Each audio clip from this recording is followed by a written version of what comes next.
यो जुन छ नि हेटौँडालाई मैले सुनेको महानगरको उपमहानगरपालिका भन्छ अरे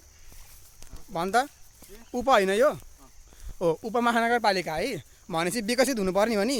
अनि विकसित गाउँमा विकसित ठाउँमा हाम्रो साथीकोमा हामी घुम्न आएको अनि यसले हामीले घुम्न भन्दा ल्याउँछ है ठिक छ हामी घुम्न भन्दै आयो पनि घुम्ने ठाउँ हेर्नु न गाइज यार महाकसम यता हेर यो सुक्खा के अरे त्यो हलोले जोतेर छोडेको जस्तो ठाउँ छ यता हेर त हाम्रो गाउँको भन्दा खतम मासगारी छ जहाँको बाँस सुक्न लागेको हड्डी जस्तो छ यता हेर त हरियो कामना गाछको जङ्गल छ मान्छे हिँड्ने ठाउँ यति खतम कि खुट्टा गढेर चप्पल हातमा बोक्दै हिँड्नु परेछ यसलाई उपमहानगरपालिका भन्छ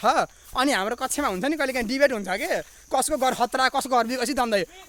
अनि ऊ चाहिँ कराउँछ विकल्प हाम्रो त भाइ उपमहानगरपालिका हो हाम्रो त यो हो हाम्रो त त्यो हो गर्दै हालत यी त्यही भएर ग्राउन्ड लेभलमा आएर जे कुरा नि हेर्नुपर्छ कि त्यो रिल्सहरूमा हेरेर अथवा सोसियल मिडियामा हेरेर हामीले कुराहरू जज गर्छौँ नि त्यस्तो गल्ती कहिल्यै गर्नुहुन्न जस्तै हामीले पनि लाग्थ्यो त्यसले व्याख्यान गर्थ्यो हाम्रो उपमहानगरपालिका हेटौँडा मकनपुर गढी यो त्यो सहित स्मारक हामीलाई त लाग्थ्यो ओहो होला होला भनेर त्यो 2-3 ठाउँले भर भने के गर्नु के गाइज यार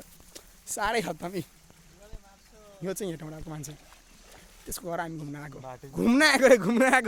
म त लागेको हुने त खानालाई सब्जी टिप्न आयो होला घुम्न अरे ए भा day 2 at Hetauda no sorry day 3 at Hetauda